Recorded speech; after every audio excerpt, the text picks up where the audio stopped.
thank you all for being here. My name is Joe Palmer. I came down from Fort Worth. I was talking with Gary Teal just now. There's more and more cars around Fort Worth, the Dallas area, every single day. I heard that 420 people per day are moving to the Dallas-Fort Worth area. So you might have a new neighbor here in Whitney pretty soon. It's lovely down here. I love Whitney. It's great. Oh my Sorry. It's nice. It's nice. It really is. No, it's not. I'll tell you quickly. So my reason for getting involved in the property tax discussion is family related. My aunt has a house in Fort Worth. She grew up in that house. My grandparents bought that house in the 60s. Just last year, the Terran Appraisal District expects my aunt to pay almost the same amount of money just to be able to continue to live in that house for 1 year in property taxes as my grandparents paid total for the house in the 60s. So we've got a crisis on our hands. We truly do not own property in Texas. Really don't own anything if it can be taken away from you for non-payment of taxes. And so I'm part of a group called Eliminate Property Tax, and we are on a mission to restore property ownership in Texas. It's interesting, we never have had property ownership in Texas. We've always had property tax, going back to Mexican time, going back to Mexican rule. And incidentally, the property tax, the origin of that concept itself dates back to feudal days. The king and his lords exerted power and control over their serfs. And that was what it was, a control mechanism, and that's what it is today in a lot of our opinions. We have 30,000 plus members in our Facebook group. You're welcome to check us out, Eliminate Property Tax on Facebook. We also have a website. And I'm going to give you a quick snapshot of what eliminating the property tax would look like, because when you share this idea with a lot of people, they just kind of have this sense, well, it's impossible, right? In short strokes, the GDP of the state of Texas is $2.7 trillion. If we took 7% of that GDP and subtracted 30% of that for essentials like medicine, food, and water, you would be left over with more tax revenue than you have currently with the property tax system. It would be more efficiently levied, because there would be no need for 254 appraisal district offices. There would be no need for appraisal review boards. You would have to take off work and go protest. It would be when you buy something, you pay a tax on it, from cars to candy bars. It's beautiful. It's very simple. And it's something that we can expect from our legislatures do. Every session they show up and they fight about stuff. Some of the battles are more legitimate than others. Some of the things we want them to fight over, and some of the things just come out of thin air, like casinos. But what I want to share with you quickly is we are talking today, Mr. Berlanga is going to talk about fighting your property taxes, which we are absolutely in support of. But while we are talking about fighting taxes, I think it's critical to make sure we know, I vote Republican.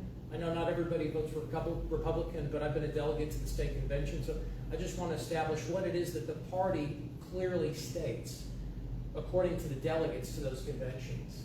I'd like to go back to the feed. I'd like to go back to that. Source.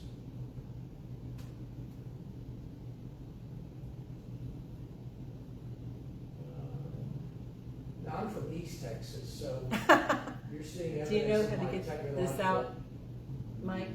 No, I don't know how they got to that. It's like to go home and then. Oh, there we go. There we go. 2 or 3. Click it and see what happens. Yeah, just click it and see what happens. Yeah, we'll see.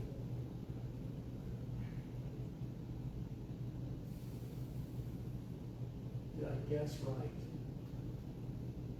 Behind door number 1. There was another HDMI, wasn't there, or no? I think you have to go back. Keep going back. Yeah. I think they want you to rename it in that little area there. It wants that? Yeah. Maybe go down to HDMI mode. I'll take auto all day. Harrison says that's the wrong menu. Go back.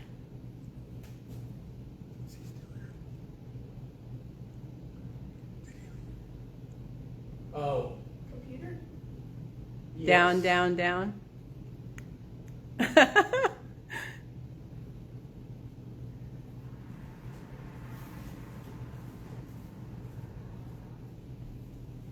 Oh, he says you're changing HDMI settings.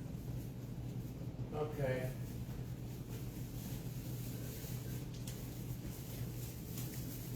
So Well, go back. Go back to home, and then you'll find the little computer thing. There you go. There, and that go down, Oh, over. go over when? Once you get to home. yep. Okay. Go down, there you, right there, Okay. now go Now down. you All go. right. There you go, one of those. Oh, that's new. Is it not like that? That's yours. Try the other. Here, we got somebody that's high tech. If anybody. Hey.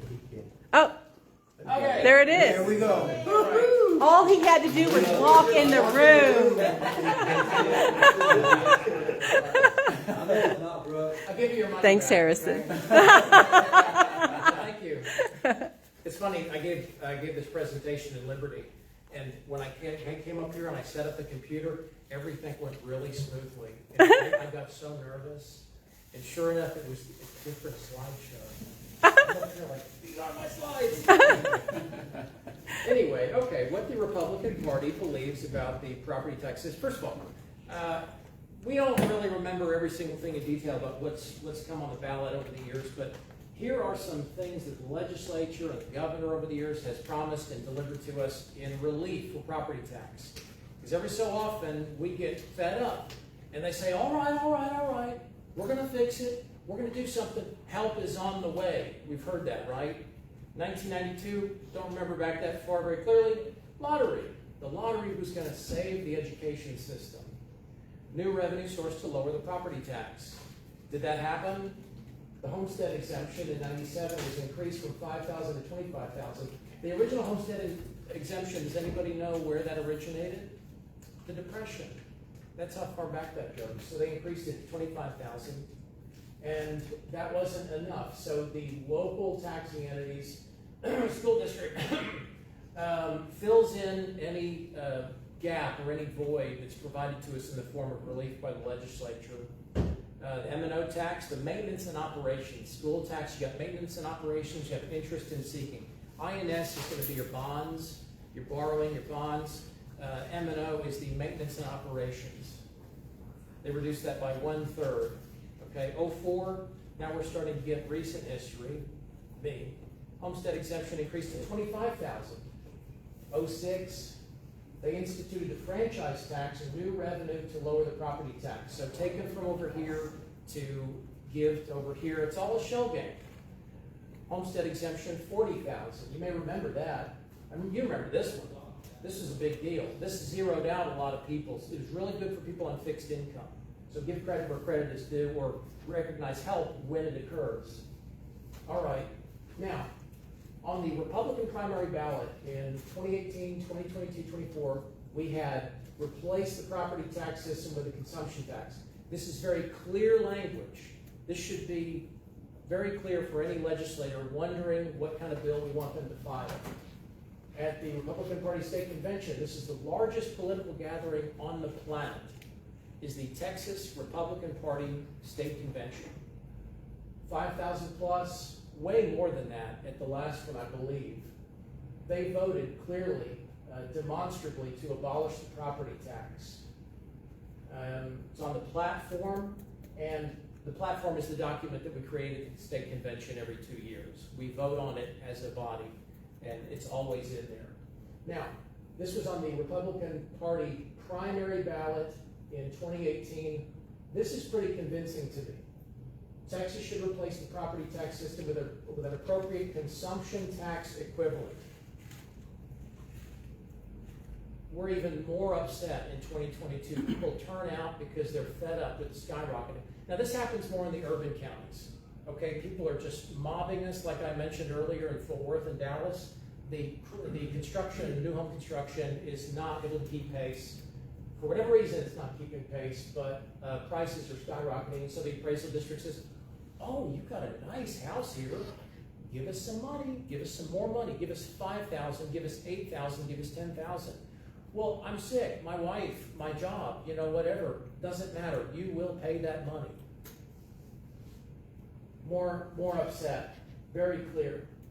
2024, almost 80% of Republican primary voters believe that we should eliminate all property taxes, get rid of the system, okay? Now, it's real important, I just want to show you this to give you a clear idea of what it is that people are calling out for. We need reform, we need to be able to fight the system as it exists now in the form of protesting. But I believe in the real solution is to eliminate the system itself. Now, I want to propose something to you. I'd like you to pretend that we currently have a consumption tax. Let's say that when you buy something, you pay some tax, but you don't pay any property tax. Well, we already have that. Every time you buy something from the store or Yes. a car, you're already taxed on that. So then they come up with a value-added tax, which is just another way to tax us again. Correct. So in And every so the consumption tax is a scheme, just like the property tax. all tax systems, to me, are evil. They're schemes. They are manipulated, and we don't fully understand. My contention, my argument is that a consumption tax would be more transparent and less able to be manipulated and abused than the property tax system is. Value-added tax, yes.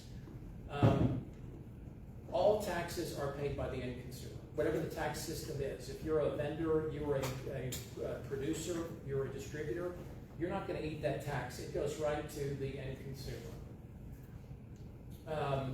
Okay, so let's say that we had a consumption tax now, and I came to you and I said, hey, I've got a great idea.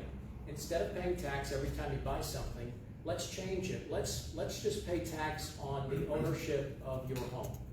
And that's how we'll pay for our schools and our cities and our counties and muds and scuds and everything. And you would say, you might ask, okay, that's great, but all properties are worth different amounts of money. How are you going to determine how much tax everybody pays? And I'm saying, oh, don't you worry about it. We're just going to open up 254 offices around the state, and they're going to assign values to these properties. Oh, like experts, like real estate experts? No, we're just gonna let people come in. We're gonna hire them. They don't have to be realtors or anything like that. If you don't like the value assigned, you can just come in and protest. Oh, you mean like in front of people that are experts, like a judge or something like that? They have to accept your evidence?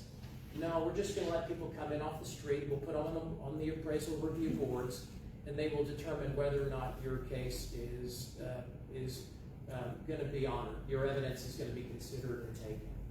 But So- wouldn't it be better that now you bought that house and it cost you $100,000, so you got appraised for what you paid for? I would think it's illegal for these people just to come up and say, oh, now my house that I bought for $100,000 is now worth $200,000, and now I have to pay the tax on it. Oh, this year it's going to be $300,000 because they just want money for what? Our roads, our schools. But look at our roads, they're crap. Yes. Look at our school system, it's crap. Yes, and these are our arguments, is that they say they need the money for these purposes, and these purposes are not taken care of, right? I think that if we pay taxes for these things every single time we did a transaction, and they wanted to increase our taxes by a penny or a nickel or something like that, that we would be more paying attention if it happened to us on a daily basis. You run the property tax, it's a once-a-year thing. They praise you, oh man, that's a ridiculous amount. Then you pay, and then you just kind of forget about it, you go about the rest of the year. I want us to be dialed in and locked in to what they're doing to us on a daily basis, and I think the consumption tax would do that. But to be taxed on an unassumed value, that's wrong. That's For us to really have to agree. pay, extra, you might as well make it a value-added tax, and we're like the Europeans now, instead of America, the Republic of Texas. I agree with you completely. There is nothing more European than the property tax system. There is nothing less American than a property tax. You should pay tax on something simply by virtue of owning it. The ownership of property does not convey that you are able to pay taxes in the amount of thousands of dollars a year.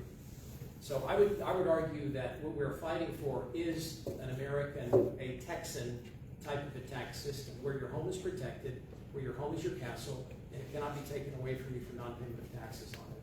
Now, your argument is valid about the fact that value-added tax is something that is done in Europe, yes. To me, I would challenge you and just ask if Switzerland's GDP went down when they went to a value-added tax. I'd have to look at that. I Yeah, wouldn't and know.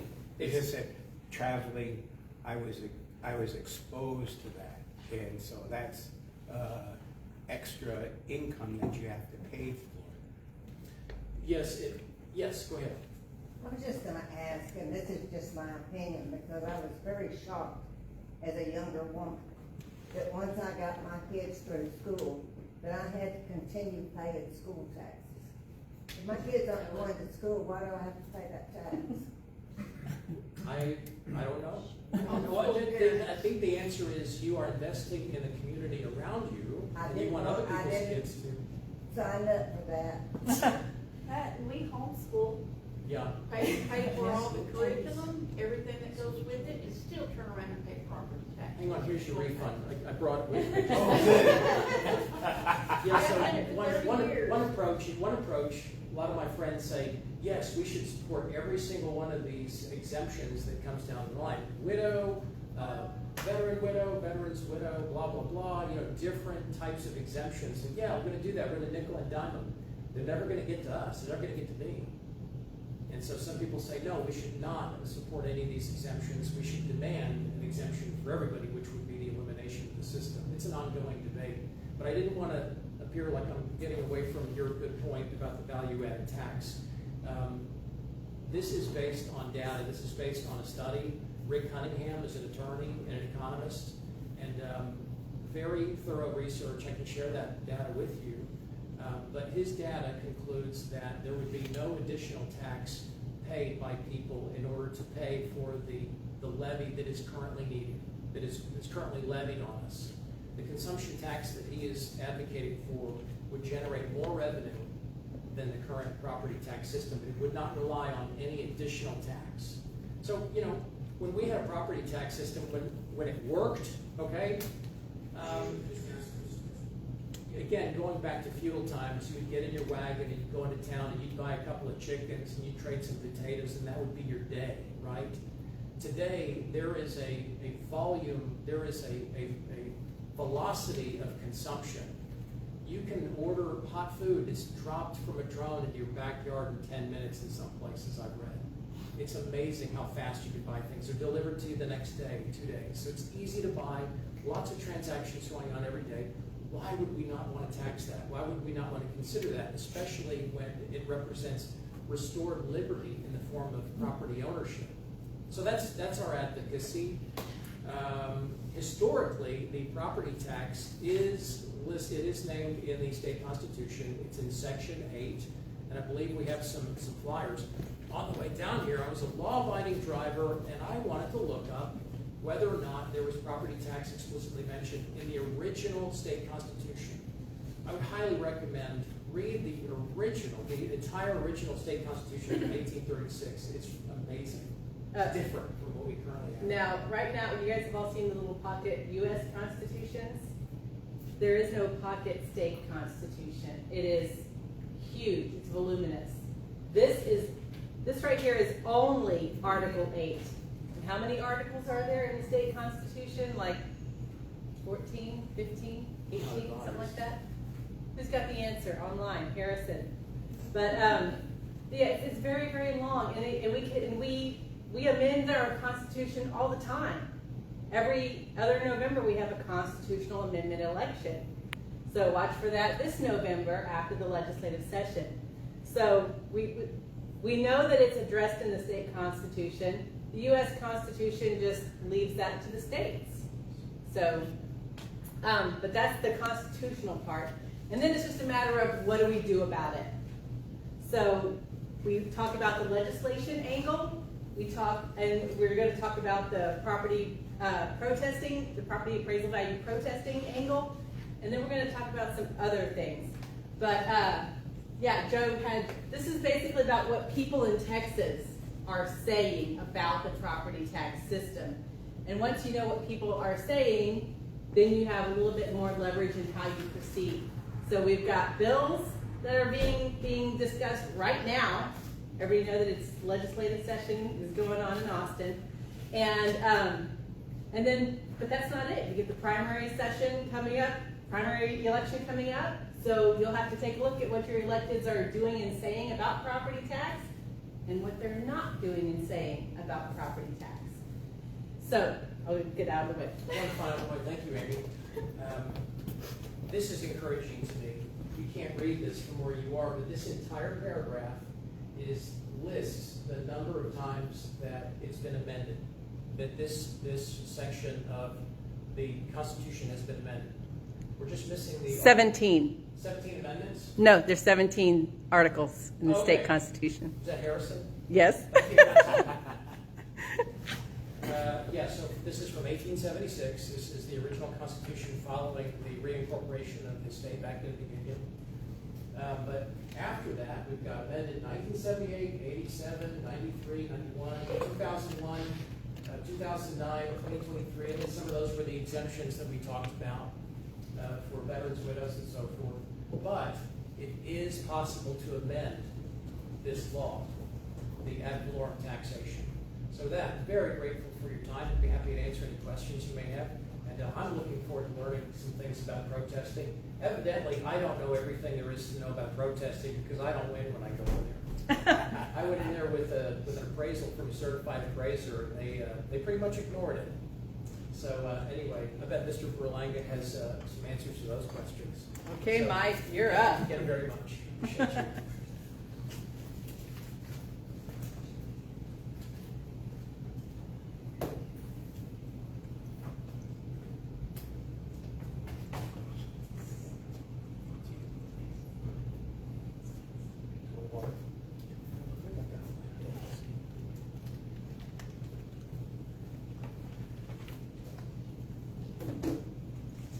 He's got the Jeopardy theme.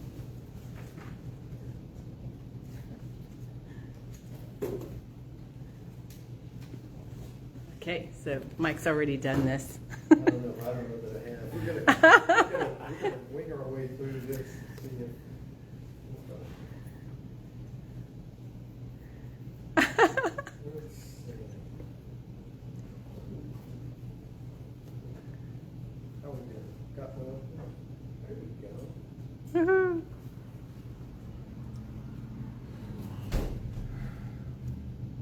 All right.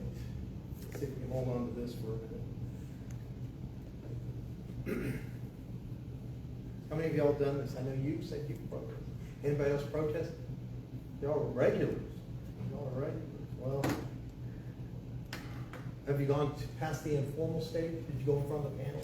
No, just a written saying what I got it for and why am I being overtaxed Yeah. for, this is what I paid for it, you know. Was this? Did you start doing this before COVID or after?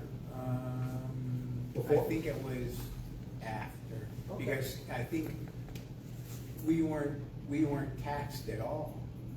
And the thing is I have a trailer that's less than 400 square feet on rented property, and I'm paying property tax for that trailer that's less than 400 square feet. Gotcha. And that should be illegal. Okay, well, we'll get into that. And y'all said y'all protested before? Or- No, we have. You haven't? Didn't know you could. Well, that's good. Hey, welcome to Texas. You've been here all your life. And you said you've done? Yes, And my you went. first one, I think, was 1996. So I protest every year based on whichever properties I have, and always willing to learn something new. Yeah, there we go. That's what- Well, I'm But gonna yeah, do- there is a process to follow, Mhm. and following the process goes a long way to helping win your case. Well, I'm So gonna. knowing the process helps. I didn't know what. My name is Michael Berlanga. I guess I already got that introduction made, and I want to thank Amy and Gary and Joe. But my mission is simple. All my life, I've been a CPA with a master's in income tax. So I before that, I worked for a funeral home, so I've got job security, death and taxes. I need the Texas property tax system to give me something to do. I wanna make sure we're clear on that, but so I'm very, it's just gonna get silly stupid as all our efforts come together. But what we're gonna talk about tonight is quickly as I can. I know, our brains can absorb only as much as our rear ends can endure, and you've already been sitting here for, 15 minutes. But I'll give you a postcard that'll just tell you, these are your rights. These are your rights. You don't need me to be representing you. You don't need O'Connor, no disrespect to them, or Texas tax protest, or this growing industry that's like divorce attorneys at a marriage retreat. We love our property. We don't need somebody to necessarily do it. And so hopefully you'll get something out of this, and we're live streaming it, it's recorded. If need be, I'll send you some slides. You can send me a query. I'm already anxious to help the funeral home next door, because I don't know where they've got a comparable funeral home that was sold this year, right?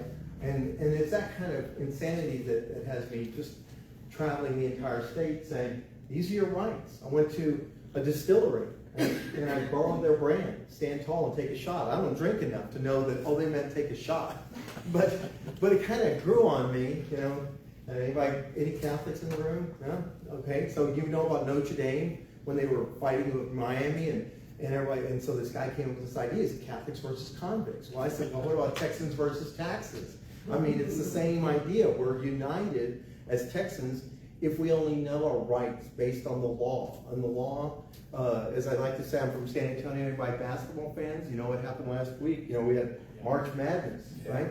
And if it's in the game, it's in the game. Right, and taxes are in the game of government that we're going to try and help you overcome, and with Joe's help, eliminate altogether the system that puts all of us on the defense, if you will, when in fact the burden of proof is on the government. I don't know if you know that. The burden of proof is on the government. If you watch Law and Order, right, you got your Miranda rights. You have the right to remain silent. Anything you can't say may be used against you. I've actually represented criminal defense attorneys who are legislators who didn't know that they had these rights. And I'm not making this stuff up. I know. Mark LaHood, his brother was a former district attorney in Bexar County. San Antonio, where I'm from, is the second largest city in the state of Texas, and I got the privilege of representing him. Got the privilege of representing Mark DeRazio, another state rep. Got the privilege of representing Adam Hinojosa, the most freshman state senator. So if our legislators don't know the process, you're in good company, because they're making the laws so they can be changing them. But we'll cover all that as quickly as we can, and we'll leave you with that process of knowing that if you've protested informally, which is what I call when you send the CAD a written opinion, or you went and engaged with them and said, hey, come on, cut me some slack, right? You're not done there if you wish. If you're not happy, it's okay. Now we get to go in front of this appraisal review board. We're going to talk about where did they get these people. I'm going to add to what Joe's already said. And then last but not least, you can appeal by arbitration, not litigation. Make sure we're here, not involving an attorney. But if the asset's $5 million or less, and I presume most of the biggest business assets in this town and in this county are probably $5 million or less, you're welcome to go tell them. So did you know you could appeal what the county says? If they haven't made a good case, you can go to arbitration. If you're protesting on your own, which I encourage you to do, you also have the right to protest to your convenient time. Meaning, if they send you a schedule and say, hey, we need you to come in June 5th at 3 p.m., you can say, sorry, went to this seminar by this expert. I'm the only tri-licensed CPA, real estate broker, and property tax consultant in the state. I am the biggest geek if you're talking about holding that many licenses. But I know that you have the right to say, hey, it's not a good time. I don't have to tell them it's bad hair day, dog's got a headache. You have the right to reschedule. So know that you have that right. So you have the right to postpone it so that you're ready. As I said, I started this process about 8 years ago when I ran for tax collector against a gentleman named Albert Uresti. I had previously run against his brother before his brother went to prison. And unfortunately for myself, I was running in a Democrat county, and that county didn't appreciate, I guess, the fact that I was the only Republican CPA running for the office. What's entertaining is the city of San Antonio now says, you know what, I think you know something, we're gonna pay you, I'm paid to do this seminar. In every city council district in San Antonio. We do it in Spanish, we do it in English. I don't speak Spanish, I'm trilingual. I speak real estate, English, and taxes. I'm bicultural, I'll take the shuck off the tamale, I'll put the pico de gallo. It's Berlanga if you can trill your R's. I'm not very good with my Spanish. But that's a little bit of background. In America's most and least trusted professions, I learned as a realtor that I'm even, as an accountant, more trustworthy than the clergy. And no disrespect to our Catholic origins, but look at that. Members of Congress are at the bottom. I bet you Joe was probably thinking, oh, he's got the legislature right there too. We're not sure. We haven't taken that survey. But I mean, this came out of the National Association of Realtors ethics course, because they think ethics matter. And they wanted to impress upon the real estate agents, look how far down the line you are. And I was like, smiling, like, well, I got that license, but at least I got this one. You see the humor in my, and as I said, the city of San Antonio for the second year in a row said, you know what, we're charging, people paying so much in taxes, we will pay you to go teach them so that maybe we can kind of quiet them down a little bit, okay? So, I'm very faith-based, I'm unapologetic, I serve at the pleasure, I hope, of a God that has given me talent. He's given me the talent to calculate and communicate. And I'm not going to apologize. I've been in the mosque on Holy Day. And I said, unless your Muslim property tax is lower than my Christian property tax, we may not have the same Savior, but we got the same burden. And I got a quiet applause. Actually, it was a pretty darn good applause, to be honest with you. And it was exciting because I've represented people of all religions, all parties, and I've had the privilege of seeing them see the same benefits because we're going to make the same arguments, right? So, we have scriptural authority. Give to Caesar what is Caesar's, God what is God's, Governor Abbott's not Caesar. So we got to stop thinking like that. What I will tell you though is in the alphabet, taxes came before Texas. And they seem to think that they need to keep it that way. But we're thinking that maybe there's a better way, at least in the interim, for you to lower your property values. Article 7 of the Constitution, we talked about that big state constitution, it says it's the legislature's duty to fund public education efficiently. Now I know it's become cool to talk about the Department of Efficiency, but this is the Constitution as it was originally written. It said it was the legislature's duty to fund education efficiently. I would suggest that maybe they're failing by today's standards. I mean, look how efficient we are. We have a small in-person audience and we have an unlimited capacity for the audience thanks to that camera. Things have changed since COVID. I don't have to go to the appraisal district. Why is that? Because during COVID, the blessing was this. If you come to the local appraisal district, you might, spread the virus.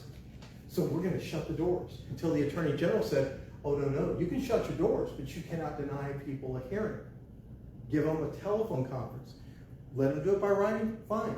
How about a video conference? I couldn't spell Zoom. That wasn't in my vocabulary. I'm 65. But I've learned, you can see, we stumble, Joe and I do, plugging in, but sooner or later we succeed. And so that changed my life. I did not have to be at the appraisal district in Bexar County in person anymore. I could be in my home looking at the 16 tee box at Oak Hills Country Club.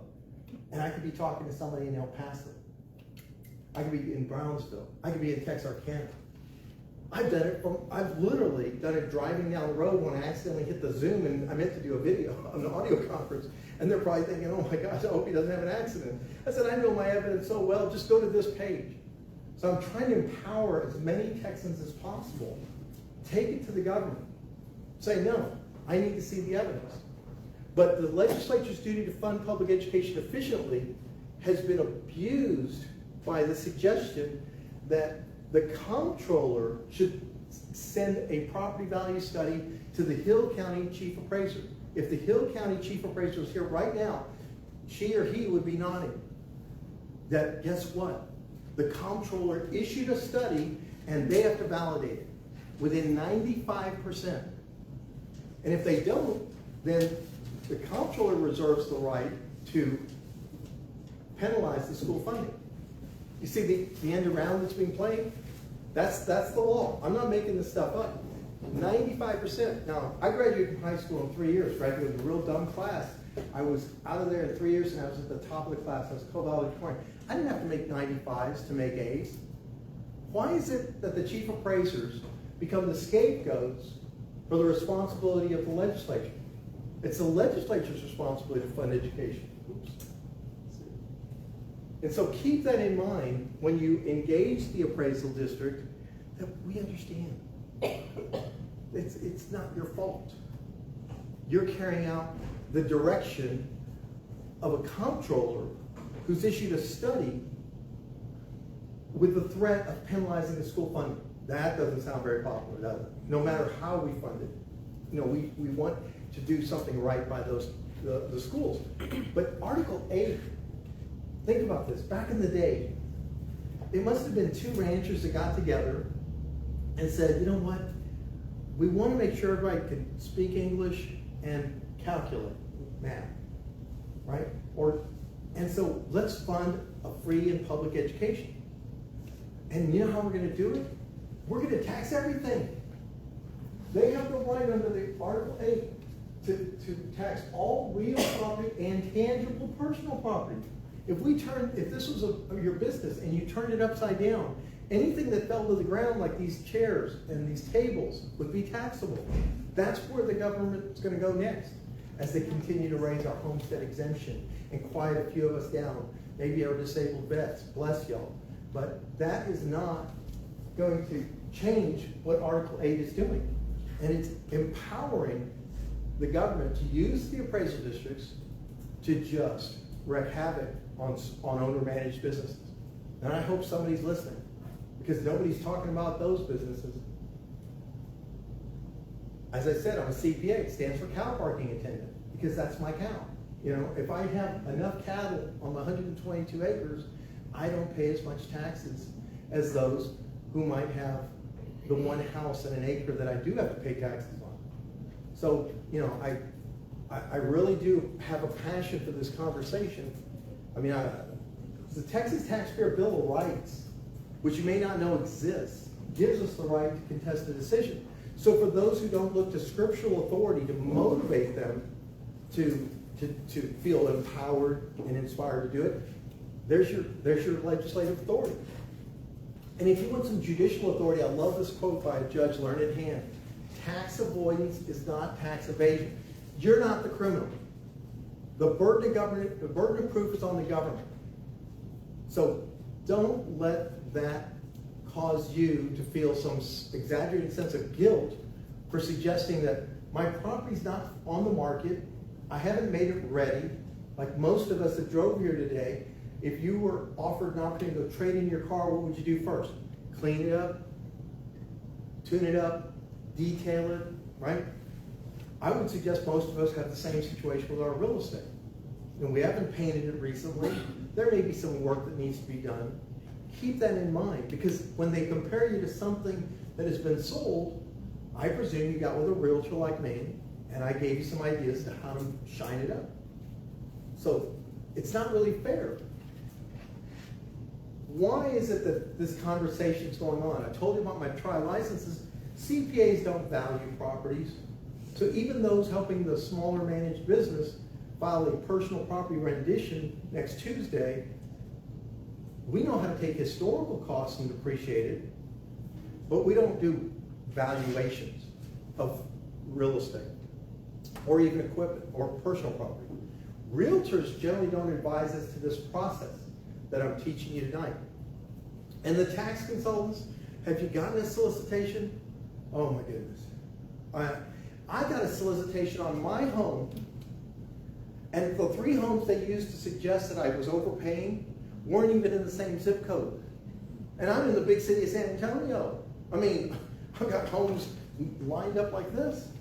I found, go ahead, ask me a question. I got one of those letters. Yes, ma'am. And they said, oh, we could have saved you this much on last year's taxes. And I looked at their number and I saved 3 times more than that, than what they said they could send me. And I'm like, yeah, so be very careful, beware. here you go, a penny for your thoughts. Let's- I'm sorry. No, it's a cost penny for those who want watching, no. Do it yourself and be educated. That's right, and please, I've been to those conferences of the property tax consultants of the state of Texas. And as I said, I feel like I'm at a marriage retreat with a bunch of divorce attorneys. They want to perpetuate this system. That's why I lead with, I don't need this. I'll have plenty of things to do battling the IRS. I'll have plenty of things to do if real estate taxes were to be eliminated, or at least if, as the governor said his goal was, to eliminate school property tax, which is more than half of your burden. If he just did that, guess what would happen? I'd be busier than a bee as a realtor. And so I don't need this to feed me. I was a CPA with a master's in tax since the age of 24. That's 40 years of this. I don't need this. But what I want to emphasize about that portion is that, and I haven't looked up, Whitney specifically, but I can tell you that almost everybody in the state of Texas, half of the pie that you pay in taxes is for schools. That's why I want to emphasize Article 7. That's why I want to emphasize where the responsibility is. We can ask these school districts to be more efficient with the way they spend the money, but we can start with asking the state legislators, including Mr. Birdwell, the state senator, say, hey, can't we find a better way to fund education? Can't we redefine what efficiency means, given that we have gone through COVID, where we had graduating classes who didn't even go to the schools for that year, but they didn't get an asterisk behind their name? You see what I'm saying? We're in a different world, and let's start admitting it to it. So we've talked about that. I just want to remind you, when you go in to argue, if you will, or present your appeal, if you prefer, it's not personal. Chief Praise is doing their job. And I've had them in the front row, and they don't. I've invited them to take the stage with me. They're like, nope, you're doing just fine. So they're not my issue. But the number one reason most people don't is they haven't met me or my colleague, and they don't know what y'all have learned and what hopefully you're sharing with more and more of your neighbors. Because that's the percentage of people that protest. This is the R-rated version. This is not, it's not San Antonio approved. But proportionally, 20%, see, I know where your brain's going, but 20% of Texans protest their property values. In Texas, after we did this in Wilson County, we went from 2,500 protests to 7,500. In San Antonio, we had 180,000 protests out of 700,000. I'll take a little credit for that, okay? So, yes, exemptions, we're not going to dwell on it. If you're over 65, you get a little bit of a freeze. If it's your homestead, if you're a disabled vet, bless you for your service. That's incredible. But I don't want to dwell on that because that's not a broader topic that we want to. But every county should have a taxpayer liaison officer. And this is our taxpayer liaison officer in Bear County. If you needed some customer service help, you would ask the county appraisal district, say, hey, something's not right about some element of my protest that was rejected, or and so in Bear County, this is what, and in every county they have to have a taxpayer liaison officer. You may not have one in Hill County, but they may not be there full time.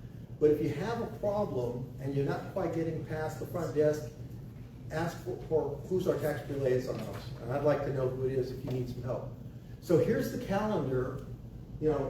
January 1st is the effective date. That's the date that we're talking about in terms of valuation. Not today. Not when you show up for the protest. It's very important you note that. Let me be real specific. If your house burned down on New Year's Eve because the fireworks got out of control, what would we be talking about? We would be talking about land and slab. Even if you had an insurance policy, even if you're going to build it back better, and even if you did get it done in time for the protest, what was it worth on January 1st? Very important to note that, because when your realtor comes along, and I wish there was a realtor in the room and says, maybe you don't want to protest. Why? Well, if you go to sell it, that's a myth. I'm a real estate broker. I'll be happy to tell the market that in June or July or May next month, that your house is worth this much, but it wasn't worth as much back January 1st. Why? Because we got it market ready. So we're talking about two different timelines. I'm not a hypocrite. But if I'm talking to the government, I want it as low as possible. If I'm talking to the market, I want it as high as possible. The law allows for that interpretation, primarily because of this. I believe it's May 15th the deadline for Hill County, or they even announced it. Does anybody? We're not sure yet. Maybe you can call them tomorrow. At the earliest, it's May 15th. I traveled to all the counties I can get to. Half the counties will make May 15th the deadline. It's May 15th or 30 days after you get your notice of value. Some of the counties, if they're still struggling to get their notices of value out by the end of April, then they may have a May 30th deadline. You got it? Gary did a pie chart of the taxes on his house. Yeah, Whitney ISD. Whitney It's ISD pretty close. is It's half. 46.7%. So I'm going to show this on the live stream. So here you go. You can email your protest. I want to make sure everybody knows how to do the protest. You can find the form that they're going to send you with your notice of value, and you can fill it in and email it, or you can hand deliver it, or you can mail it. But I want you to have some evidence. Believe it or not, you can even file it on a piece of toilet paper. You don't have to use the form they gave you. And that's per the county, the state comptroller's training. So, but you want to have evidence you filed it. Please, they could lose it. And not intentionally, but if it gets lost and you don't have any evidence, you send it. So I prefer email. That's me. It's cheaper. And I do think a person to person, whether it be by Zoom or whether it be by phone, is preferential to just a digital exchange of information. And so even though the county is going to encourage you to do a digital exchange, it's harder to say no to you, man, because you just look like somebody I should care about. Does that make sense? Him, I might be a little intimidated by the argument, but at least he's engaging in me, and I'm not just saying no to his data. That's just my opinion. That's it's a personal preference. What has happened since June of 2022? Interest rates have doubled. Now, as I said before, to me, interest rates for the last 45 years. I remember borrowing money when my credit was excellent, my collateral was good, and I had a job. And guess what? It was 12% back in 1980. So 7%, 6.5%, really? You want me to cry a river if you're a gen whatever? But the market did take a flat line when interest rates doubled towards the end of 22. So January 1st of 2023, what are you doing comparing my property to what sold before when the interest rates are half what they are today?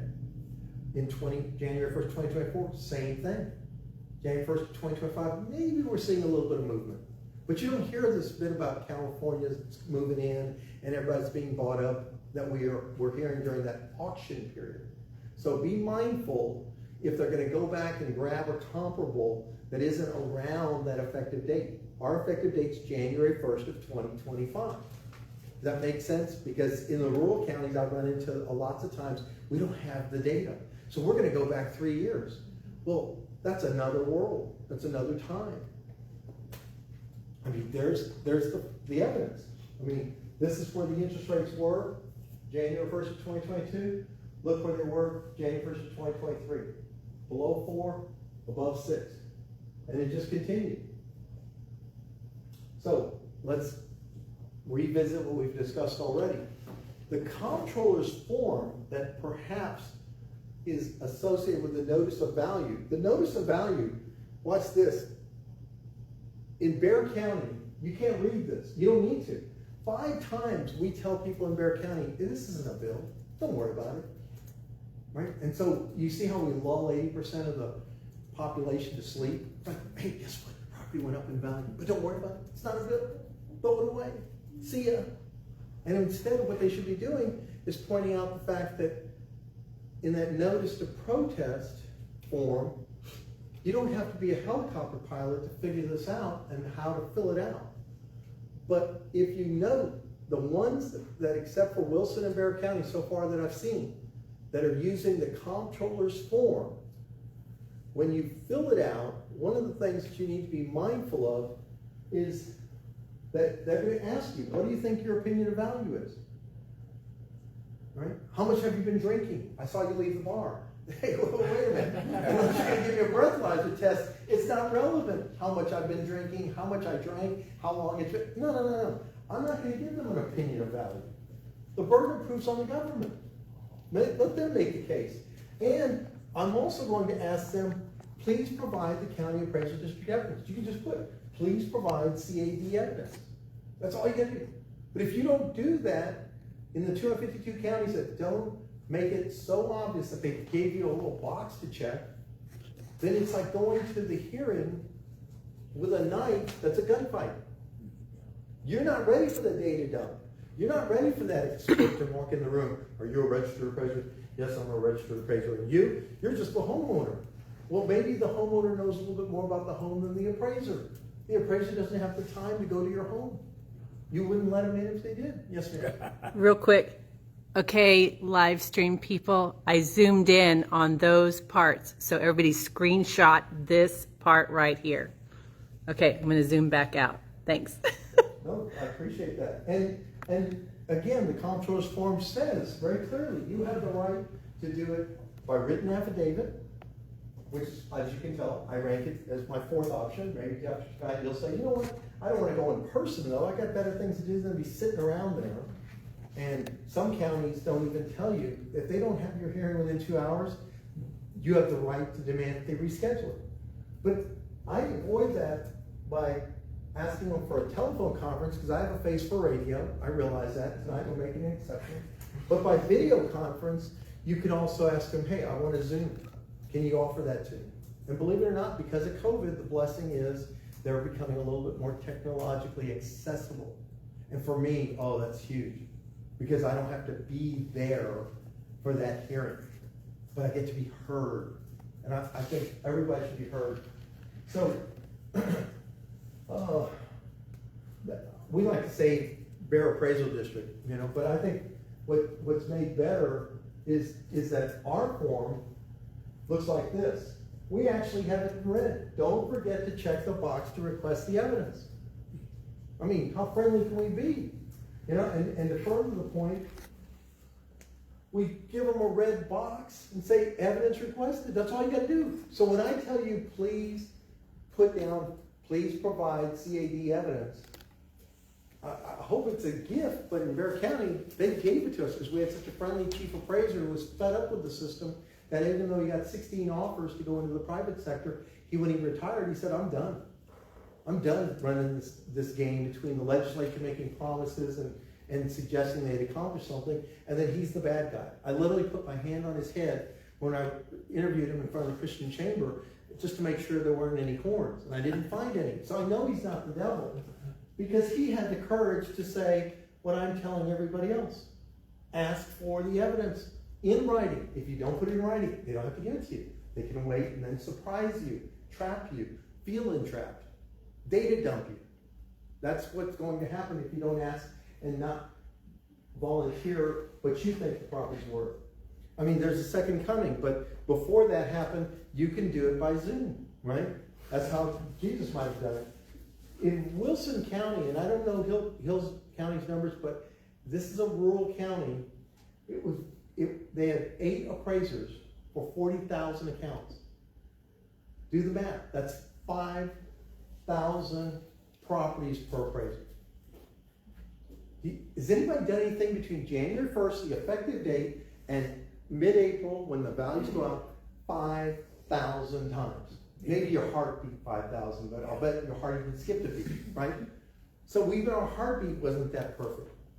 In Bexar County, you know, I tell people, you know, according to the tax collector, with God all things are possible. But it's just not probable that you can get it 5,000 times right. And it's just not, I'm a math guy. So I'm playing to that orientation that if I'm the chief appraiser and 1, 2, 3, 4, 5, 6, 7, all of y'all work for me and we've got 40,000 accounts, then each one of you essentially is responsible for $5,000. You think that's bad? In Bear County, let me go back. Yeah. In Bear County, we've got 10,000 accounts per appraiser. We have 700,000 properties, 70 appraisers. Wow. So I'm not presuming that that Joe the appraiser's trying to steal money from me by jacking up my value. I'm just saying, Joe, you might have made a mistake, nothing personal. I'm just not that good, and I'm going to presume that you might not be either. But that's what is the reality of the appraisal district's workload. So how do they do it? How do they do it? How do they do 5,000 appraisals? Or in B County, that's the lowest I found, 3,000. 3,000. What? B County, where Bville is, because of Colonel B, not because of they got more BAGs, but they use mass appraisal. That's how they do it. Now, I don't know, when you bought your property, you got a loan and the lender said, let me send an appraiser to the property, walk through the property, get a little more familiar, take their time, charge you $500 to do a fee-based appraisal. The county, by virtue of the state law, says we can do it using mass appraisal. And we're not talking about holy mass. We're talking about, holy cow, you're using standard methodology, employing common data that is allowing for statistical data. Let me make that, all that multisyllabic words simple for you. They're doing a data dump, right? Well, we grabbed 20 properties, that's how we got yours. Really? So you're doing 3,000 to 5,000 appraisals per appraiser. You got the authority of the law to guess, almost. You can't find another funeral home that's been sold in the county, but yet you're going to tell them what their funeral home's worth. Yeah, that's the reality that we're living in. So what does that tell? What does that do for us?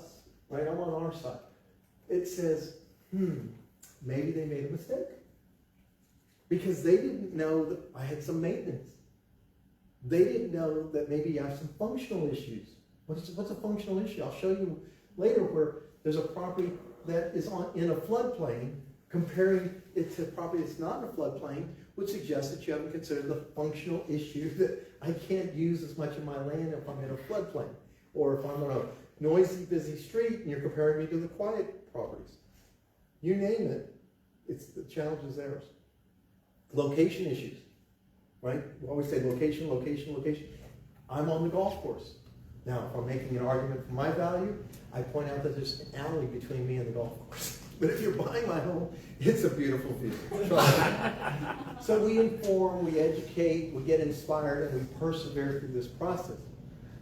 So I don't know, if we've got any realtors listening. I had to actually put together a course, the only course I could find that was TREC approved, Texas Real Estate Commission approved, to teach the realtors how to talk taxes to get real estate. Yes, ma'am. Debbie Gregory is a realtor here Awesome. in Whitney. Do you guys know any other realtors in Whitney that you can ask? Okay. Ask Debbie, since Debbie, I get a shout out. Debbie could do a comparative market analysis. She may struggle with looking at the data that's been given you, but she might actually say, you know what, I got a better comparable sale that you could use. Keeping in mind that Debbie will also furnish you, if you don't want to just look it up, a seller's disclosure statement. If you were selling, you'd have to tell me all the things you know that are wrong with the property. Why don't we imagine telling them, look at all the things I haven't corrected. So that's two ways that your favorite realtor can help you get more prepared. Now, she doesn't have to be a consultant, she doesn't have to be an expert, he doesn't have to show up with you, but they could guide you a little bit because they want to build that relationship up so that when you do go to sell, or when you tell other people about your friendly realtor that's acting like a professional, that's the kind of people that you want to do business with. So basically, you're going to assess your own property with more attention than the county did because they're doing mass appraisal. I keep emphasizing that. Back to requesting the county's evidence. Right, it's a little bit back and forth like a tennis game. If you request the evidence, they, by law, have to give it to you 14 days prior to the hearing. They can't just show up the day before. I've actually gone into Hays County And I said, I asked you for the evidence. I sent you a follow-up email.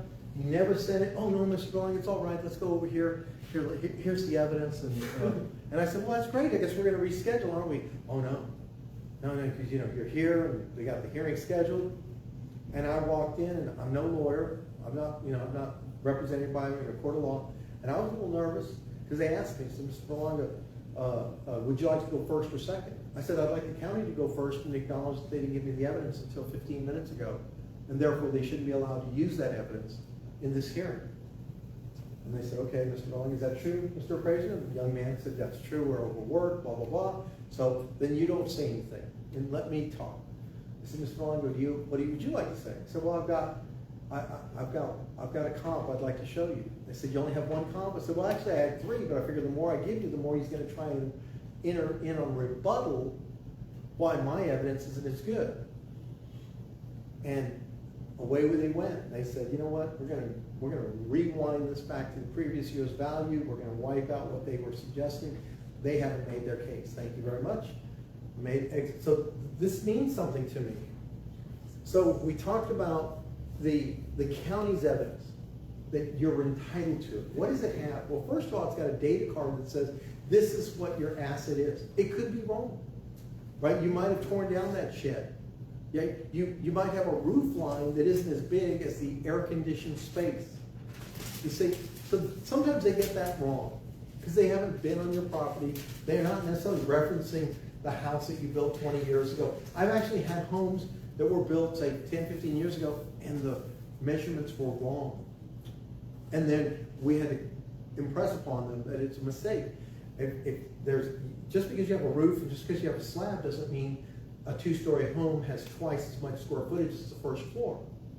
Because what if the first floor has an open foyer? So the first floor is the size of the slab, second story isn't as big. And I've had to correct these issues. So that's the first thing. Do you have the right information, county, about the size of my home? Little details like that might lead to a change. Then they have 2 approaches. They can either say, your property, we've been fairly valuing your property based on a uniform and equal approach. I'm like, okay, what does that mean? Back to the chickens, right? If 40% of my neighbors aren't protesting and their values are higher and they're attempting to justify my value based on these non-protested values, I say, sorry, that's not uniform and equal. Because you're not even comparing me to people that are protesting. And maybe they're disabled vets, and they're like, I'm not paying taxes, doesn't matter. Oh, I'm 65 and older, and my school taxes are frozen, so I'm not really, it's not hurting me that much. Okay, but then county, don't use those to suggest that you've been uniform and equal. Now, if uniform and equal, if the way they're praising your neighbors is lower than yours, then you want to use that argument. You're entitled to use the argument that benefits and serves you. Are we with me? The last third point to their data will be sales. And that's where it gets tough in a slow market. It gets tougher in the rural areas. How far do you have to go to find a comparable home of similar size, similar location, similar condition, similar age? They may just not have the evidence. To which you say, they haven't made their case. The burden isn't on me. And we have to remind the appraisal review board panels that that is a problem. You say, are you sure, Mike? Yes. I went to the course. I've been trained to be on an appraisal review board panel. Wait, hold that up again. Oh, I'll get to it. Wait till I show you Oh, okay, what the okay, image looks like. okay, So- gotcha. So, I've had the benefit of I've kind of talked through this data card, so I'm going to skip through this. And although I've said, well, from Barrett County, I mean, I went to Lampasas, and I'd never been there. And this is what you can find on your website. You can tell all your neighbors, all your friends, no matter where they're at in Texas, Hill County Property Search. That's how you can find out what they've taxed your neighbors at. They may not even include all your neighbors. So you may help them help you get it right. But this is what it looks like. You can put it in there by owner, by address, by ID number. You can search through the public search sites that are available in every single county and find out what's going on. Let's see, I want to be efficient with your time. So here I was in Lampasas County, and I noticed a commercial property, probably this funeral, bless you, was 545, 557, 560, 580, and suddenly all of a sudden it's 903. I guess the comptroller was having a bad hair year that year, that he put enough pressure in Lampasas that the chief appraiser sought to increase that value by almost 100%. And then, the next year it went down 893. And then, it leveled out at 900. Maybe one of those large property tax companies took care of that. I'm joking, because I think that suggests that maybe they were off for those 4 years. So right now, some of you have been waking up, you're feeling a little bit like a lion. I prefer you to sort of like an eagle. Don't let your personality get in the way of making a good argument. And the temptation sometimes is, to make a deal, right? You go in there, as you've done, and, they make you an offer because you've already volunteered what you think. Let them volunteer, and then consider whether you want to make a deal. You don't have to agree at the informal hearing. They call it a hearing, I call it a conversation. You don't have to agree with them. You say, thank you very much, because you note the file. You made me an offer, you lowered it to this. Now I'd like to rethink the way I presented my case, and I'm going to go in front of the panel. That's what we call a formal appraisal review board hearing. It's not often that the appraisal review board is going to deny what was already offered, but may in fact give into human nature and say, you went from here to here, but you're still at this, well, maybe there's some middle ground. So, what you need to remember, because you can update your evidence, right? You've heard their case. They sent it to you. You sat with them. They've gone over where they got their logic. You can say, thank you very much. I appreciate the offer. I'm going to think about it. I may go to the formal hearing. Now, I don't know Hill County. Some counties like Comal, it's a set of a cram down. Oh, you want an informal? No problem. Show up half an hour before the formal. Ooh. Some of y'all may not be old enough. I remember Let's Make a Deal. But back then, it was like, oh, you want $200? Or what's behind door number 3? And then behind door number 3, there was a donkey. By today's standards, you wish you got the donkey, right? Because it's probably worth more than the 200.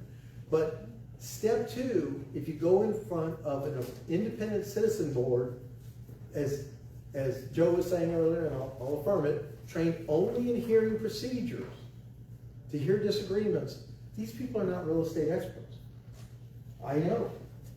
I took the course. I spent $50 in a day of my life I'll never get back.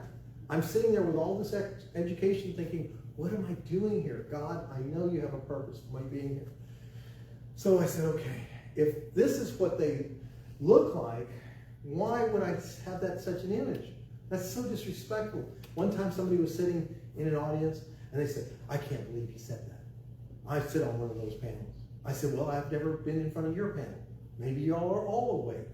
But when I got this book and I was wondering, why am I here? I was blessed to say, oh, wait a minute, the state comptroller is using this manual to train you, and you can't see what's in for, so I'm going to blow it up a little bit. Can you read that? Can you read that? Don't let your attention wander, and don't sleep during a hearing. I can't make this up. I haven't updated my slides. I apologize. But here's the book. And in the do's and don'ts of this process. Well, that's not even first priority. That's down at the bottom. Let me show you. They broke it up. Go ahead, read this out loud. Tell so that they, you don't think. See, number 4 says what? Don't let your attention wander. And what's number 5? Don't sleep during your hearing. That's sad. I mean, have you? Is she? When she goes, what grade are you in? 4th grade. Did they put it in writing that you have to stay awake, or if you kind of understood that you'll stay awake in math and English. I say, well, this is scary stuff. It's not even Halloween. So I've got a little bit of perspective on this. From the ARB panels version, if you were to go in front of that panel that's been trained not to sleep, not in real estate, they have been told, I've saved you the trouble taking the class, that often this is the first time some of y'all will have ever gone in front of the panel. I would strongly encourage you to. You'd be entertaining. I'd like to get it on video. They're encouraged to make it a positive experience, right? I mean, it's like a dental exam. Yeah, right. By their demeanor professional, because the appraised values are not presumed to be correct. So if you thought it was Mike Berlanga's bias, no, this is from their training manual. So if this is the panel that's listening to you debate with the appraiser, and they've been trained, 1, would you stay awake? 2, would you make it pleasant? 3, would you not presume that he's right just because he says, well, I'm a licensed appraiser? Well, why is that? Why should we not presume he's right? Let's go back to the math. He gets to use math methodology. Let's ask her. She lives in the home. Who knows more about the property? I think she does. Especially if she does a little bit of homework about what values are. But that's out of the training manual. I didn't make this up. So how do we overcome the fact that they've been trained not to sleep? Right? We have to inform them with facts. Right? We might actually entertain them with images. And that might inspire them to flex to what we have to say. This is any type of communication. If you walk out of here, whatever you do, whether it's your spouse or whether you're selling something, if you will, watch this, inform with facts, entertain with images, you might inspire them, whoever your listener is. So I suggest you remember this acronym. You feed them some pie. Pictures, invoices for work that was done after January 1st, or estimates of work that needs to be done. You feed them a little bit of pie, and I promise you, you may get a better result. Some of you all have already given them some information. Because you can make your case 4 times more so than they can, with a better description, more accurate, with the property condition issues, with location issues. Sometimes market data, thanks to our resident realtor that we've raised up in profile, right? A lot of burden. This I do know, in the English-speaking population, all of us tend to be either thinkers or feelers, right? Predominantly, do we react with our thoughts or do we react with our emotions? So high feelers are like salespeople, right? What's it going to take for me to get you in this car today, right? A low feeler is more like a receptionist. Hi, the doctor will be with you in a little bit. Can I get you some coffee? Can I get you, are you comfortable? Right? But it's still, they're coming at you with their emotion. High thinker, that's a surgeon. You don't need them to be warm and fuzzy when they're doing a heart transplant. You just want to make sure that they got that heart donor from an IRS revenue officer, because those people have never used their hearts. Right? A low thinker is someone like me. I'm an accountant by training. Right? I didn't have to have these communication skills to get past an exam. My issues are not life and death. Nobody dies. They may suffer a stroke if they pay too much in taxes, but they don't generally die from this advice. But if you know that the English-speaking population is evenly divided, what can we be assured of that panel? That panel is going to react. 2 of y'all are going to say, man, I saw those pictures and I'm empathetic. The other 2 might say, oh, I saw the data, spot on. If you give them both, it doesn't matter if they're awake, that you didn't reach the majority of the audience. But if your comfort zone is to verbalize, which it is, I observe, but you show them some facts, then they can get beyond the fact that they may not appreciate that they can't grow a beard. You see what I'm saying? Whatever their issue is, I want to help you overcome their issue. They may be not appreciative of all your facts, so you throw them a few pictures. So I like to reference the scripture, especially when I can't remember my password. With God, with Christ, I can do all things. Philippians 4:13. So here is our sample package. This is a sample package put together by an attendee of the seminar, not by me. Okay, I'm not that smart. He was smarter. So he said, Mike, is this what you're talking about, Mr. Cifuentes? Sure, you put down, you need some painting, some windows, some flooring. He says, what about the green belt? What about the odd-shaped lot? I said, I don't know. What about it? You think it should be considered? He says, I think so. But I don't know what number to put on. Well, put a question mark. Because it never hurts to ask. Right? If I ask you a question and you're the panel, what have I done subliminal? I've said, you're the expert. You're the judge and jury. But would you give some consideration possibly to where I'm located? I'm going to show you why. Would you give some consideration to my steep driveway? So from top to bottom, he went through his house. From in to out, he went to, where's my house in the yard? Where's my lot compared to the properties they're comparing us to? And look, for the feelers, he had a picture. Look. I need some painting. For the fact finders, he gave an estimate. And don't go get your cheapest estimate. Soy Mexicano, okay, so for those who are wondering about my cultural bias, don't get the labor-only bid because you're providing the paint. I want the premium bid. Does that make sense? If I need windows, I'm going to go find the Anderson window bid or Pella, even though you may find that you find a lesser expensive alternative. Flooring. Most men don't know how to use a dishwasher. Obviously, he stained his because he put in too much concentrate. See the flooring? Oh, the rug looks a little dated. But look, he even got funny. Look, Mom, no rails. You mean to tell me you live up on that, this is great, except during Snowvid. Remember Snowvid? Right? He was the last one out of his neighborhood. Danger Will Robinson. Right? And they were comparing to those people? Yeah. I think some adjustment should be given to him. And you're thinking, now I got you thinking, you're like, well, what about? Hey, I'm not putting limits on what your thoughts might be about your specific case. I'm trying to inspire you to consider things because even the Wilson County Appraisal District Chief Appraiser had some bad plumbing. So the joke was, well, if you got bad plumbing, she can relate to that. That's okay. But what about the roof that hasn't been replaced even though you had a hailstorm? Or you got it replaced, but you didn't fix all the interior damage that still resulted because there were some leaks. These are things that they don't know about. In one case, I had a Mexican restaurant near the university I went to.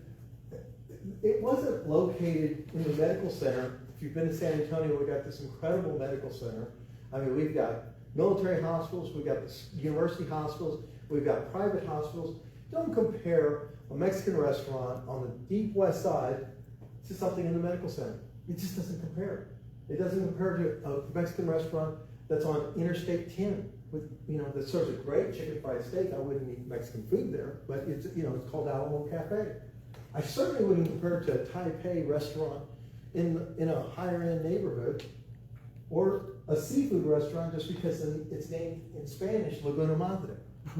Literally, that's what they were using. All I had to do was do a Google search, and I had 20 Mexican restaurants on that street. And the county left all that information out. You see what I'm talking about? And that's in a big city, and it works opposite in the rural. Like, you tell me where, again, I love the fact that we got a funeral home. Or how about the dental office? Next time you go to the dentist, ask them, please, would you protest your property value?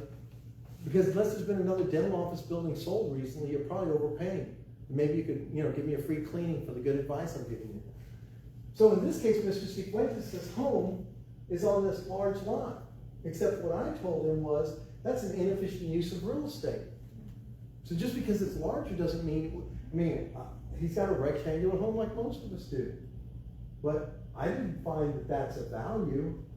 And in a neighborhood that I'm in, you know, these are connectors from this interstate to this interstate.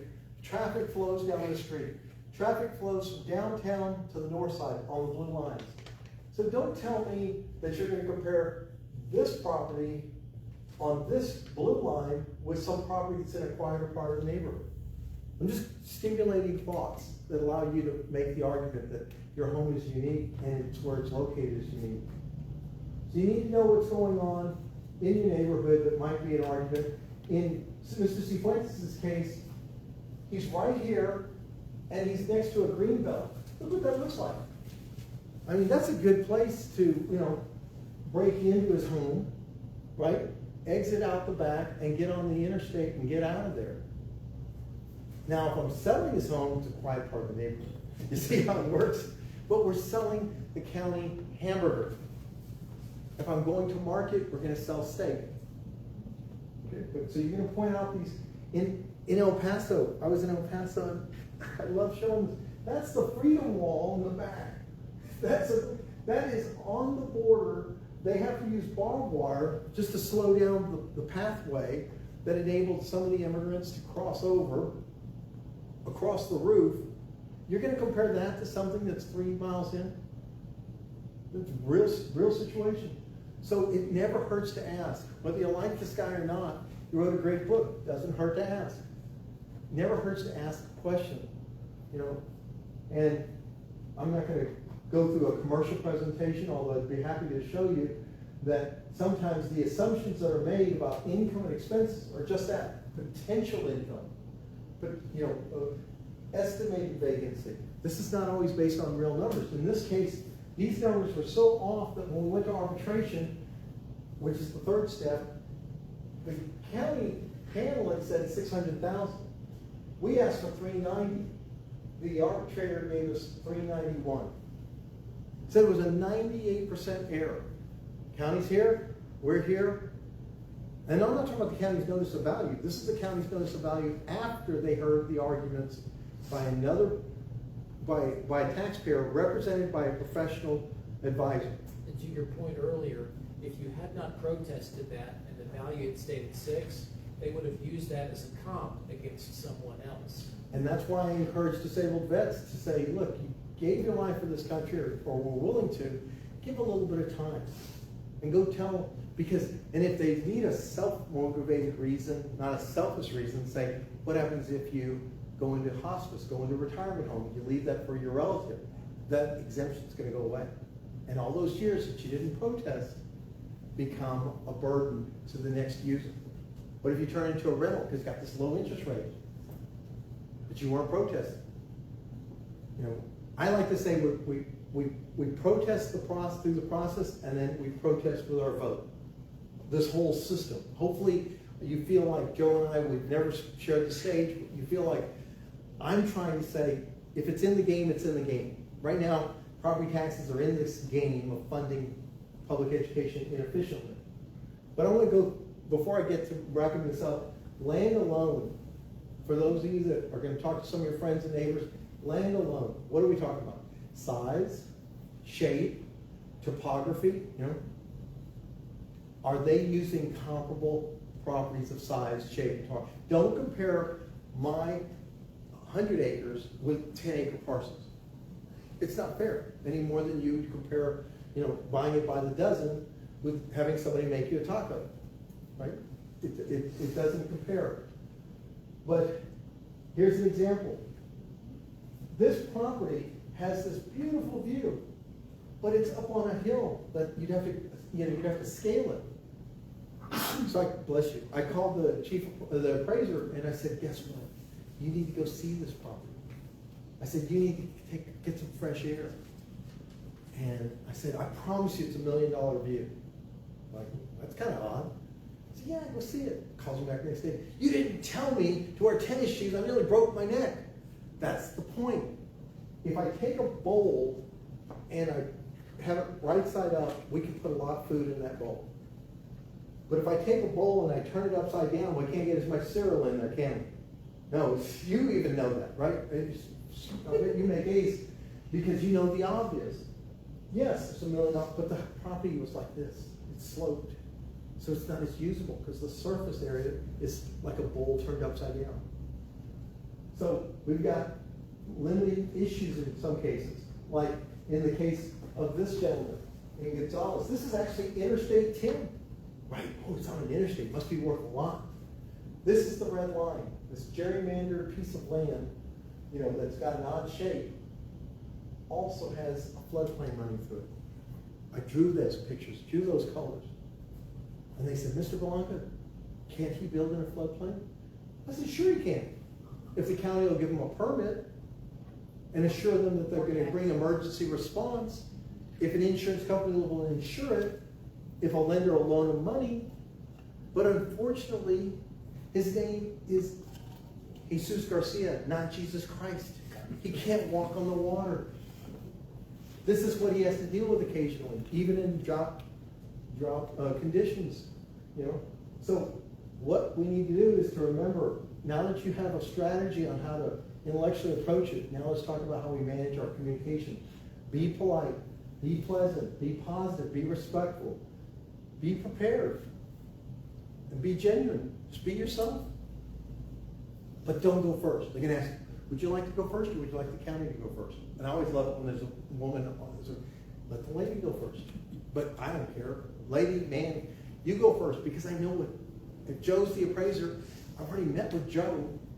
He's already told me his evidence. He can't add more to it. Now we're in front of the panel and Joe's going to say the same thing if he's the appraiser. Go first, Joe. Then I'm going to make my case. And then Joe's going to rebut it. Yeah, but I don't agree with this, I don't agree with that. Then I get the final say. And you know how that helps sometimes in an argument? If you get the last word in. So, but I don't attack the appraiser. I don't say, look, Joe, you know, he's one of those Trumpians, you know, he votes Republican. You know, that's not relevant. I'm not going to attack Joe the appraiser. But if Joe makes me an offer, because now he sees that you're nodding your head going, you know, I had a problem with my roof. Oh, I had a problem with my location. And Joe sees that he's losing his argument. And he makes me an offer. I say, no, thank you. Because they're going to ask, would you like to accept this? And then the hearing's over. And you go, no, thank you. I appreciate the offer, Joe. But I'd rather defer to the panel. I'm not worthy. Y'all are the smart ones. You took the course. You were told not to sleep. So I don't make it complicated by making it personal. If you've ever played golf, the greatest golf instructors will tell you, do not become attached to the outcome. Commit to the process. Tiger Woods shot a 40 on the front nine of the first Masters he ever won. By most golfer standards, they would have given up. They would have said, oh, this is not my weekend. So you commit to the process of presenting and appealing. I'm going to bring it home. It's my nephew making his way home. And we're going to recap. You have an informal conversation, which is what most of y'all have endured. But now you know that you can go to the panel and you're not afraid of them, because you've been told the high points of their training manual, that they're not supposed to assume the appraiser's value is accurate. They may act like it. And last but not least, you have the right to appeal through arbitration. So let me be quick about this. After you go in front of the panel, the county, by certified mail, will send you the results of the ruling. Certified mail. When you receive that, hold on to your certified mail, because you've got 60 days to decide, maybe I need to find that Mike Berlanga again.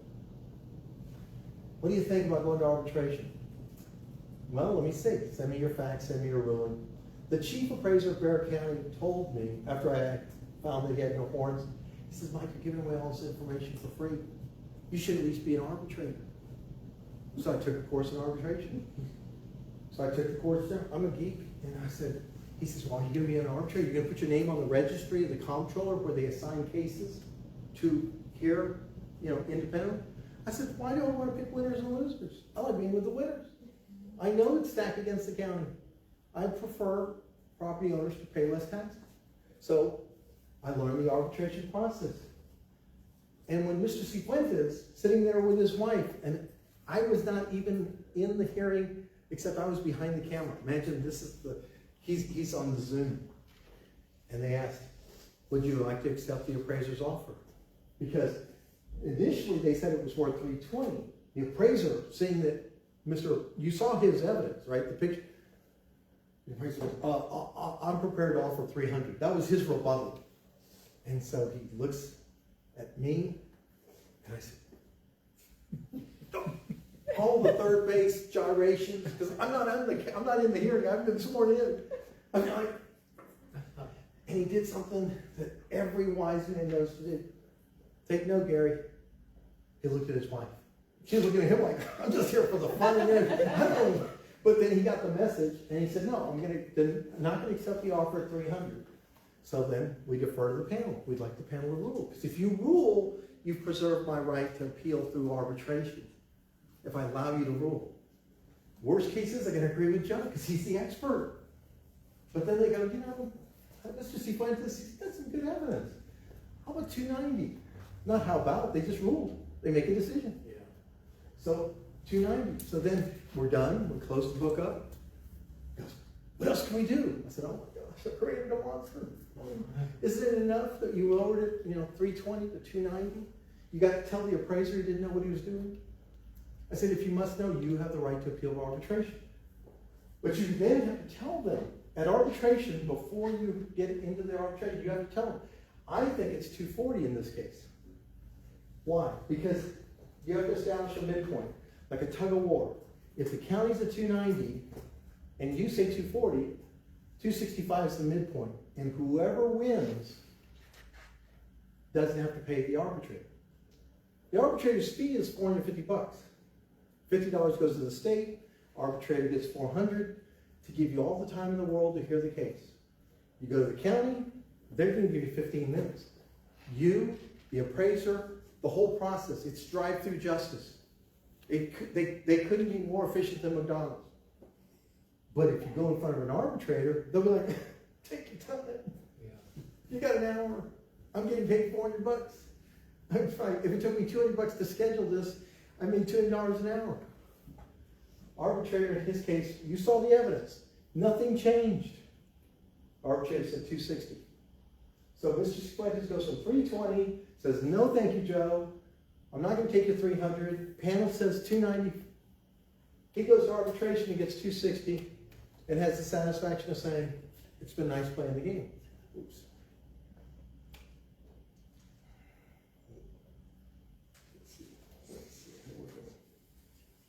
So, way to go, Mr. Cifuentes. Why did he win?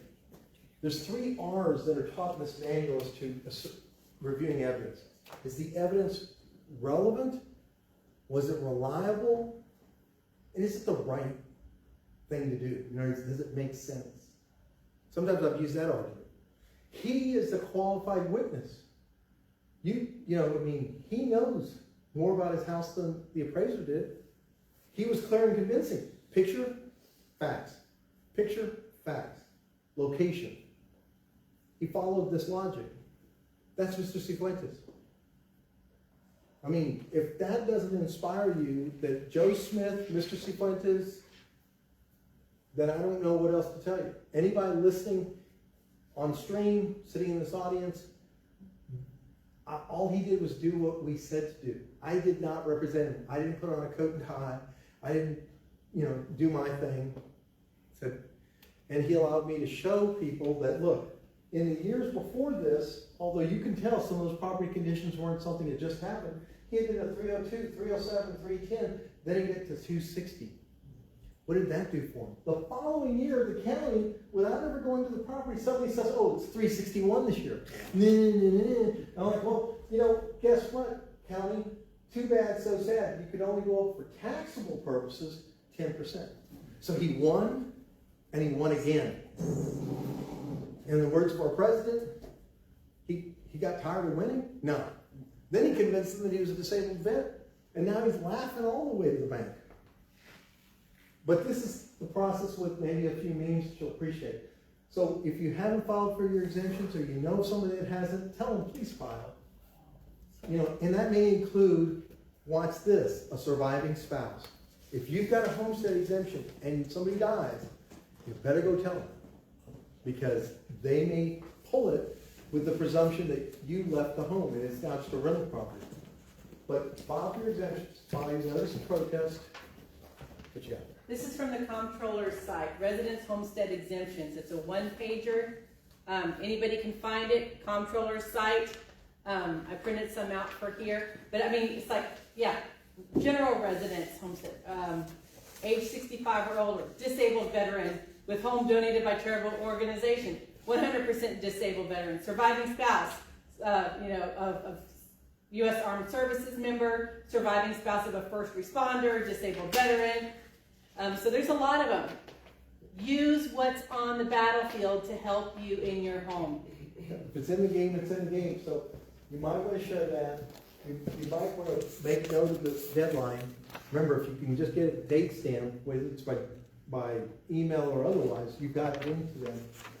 Then you're going to get their evidence. You're going to be a little pickle faced maybe, but now you're a little bit less intimidated.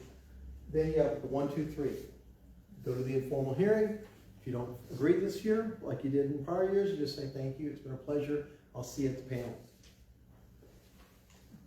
Go to the formal, even if the panel is jealous of you because they think that you got more land than they do or your house looks in better condition, that's their problem. Don't take it personally. One of the things about appealing by arbitration is when you tell the county, you know what, I think Joe and that panel, I think they go to the Dairy Queen too often together, right? They have the same coffees.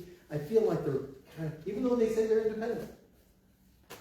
Well, when I go to arbitration, I say, I want the arbitrator not to be from that county. If I'm representing his mother on that home, I'm saying, and we go to arbitration, I don't care where that arbitrator comes from, but he's not going to be from Tarrant County. I don't want to hear the bias that it's near the Colonial Country Club, or TCU rather. You know, I don't want to hear that bias. In San Antonio, I don't want to hear that bias. I want them from some, and you can indicate that. But in addition, the county, as soon as you file for that arbitration, the county has 45 days to see if they can make a deal. Because now they're at risk of having to spend money if they lose the case to pay for the arbitrator. Like in the case of Mr. Cifuentes. Not only did he save more taxes, they had to pay the arbitrator. So that's one of the things I appreciate most about arbitration. That was the chief appraiser that told me I could, be an arbitrator, and God bless him, that he's no longer in the industry. He had enough of it. It might feel like a boxing match, but you got the advantage. The government, it has the burden of proof, and I can't reiterate that enough. Oh, one last detail. I took the training to be an arbitrator. Nowhere in it did it tell me to not let my attention wander and to not fall asleep. In fact, I had to either be a realtor, an appraiser, a CPA, or a lawyer to then become an arbitrator. It's a little higher standard than somebody who's well-intentioned and as a side seasonal income makes $150 listening to people argue all day long while drinking the same coffee as the appraiser right down the hall. It's just my take. So I'm not gonna, is it too good to be true? Why might you like my message? Because I've been giving this away for free to as many people as possible. Occasionally, if you bring me to the funeral home, they probably can afford it if I can save them some money. So I'm privileged that Amy and Gary and Joe are sharing the effort to get the word out that until we eliminate property tax or even achieve the governor's self-stated goal to eliminate school tax. I want to be clear. He talked about eliminate all tax. The governor said it was his goal in the 53rd minute of his debate with Beto to eliminate school tax. I have not seen a bill to even study that. His goal. I'm not saying Helen Kerwin's bill isn't worth noting that she's trying. I keep up with this too. But I just feel like we can change tax policy if those same number of people that said we want to eliminate property tax, I wish 75% of those people protested. And I wish those protests turned into votes. So if we get more people to protest, please share the message, share it with others, because we have a problem, right? Remember, Houston, we have a problem? We got a problem. I think we're in agreement on that. And, this is a universal message. One person can make a difference. And I appreciate that I get to be part of a collective group. Amy, I can't thank you enough. There's not a bond that she's ever met that she doesn't hate. And that's a big conversation, because I feel like this is what we're like when we talk to the legislators, you know, either get busy, we have to get busy appealing, or they need to get busy because we're paying too much. And I hope some of this inspires y'all to share and spread the good news. Thank y'all. Questions? Questions? Thank you. I have a question. Yes, ma'am. Do you think you can hook me up real quick so I can Sure. put this on the screen Here. for a closing type of thing? Here you go. Well, you have to like start it for me. No, I don't just- know how just to put it do all down. this stuff. No. I think it's over here. Let's see.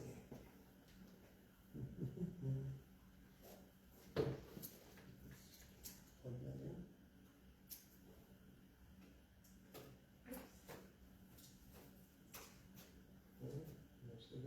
There you go. Yay! We're so high tech. Yay! So this was her little thing. So we've talked a little bit about Texas State Constitution, legislative updates.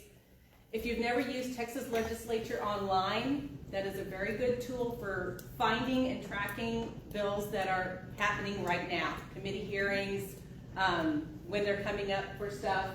And this is actually on the library's event page. This is their cover picture. So if you want to know more about this, just go to their event page.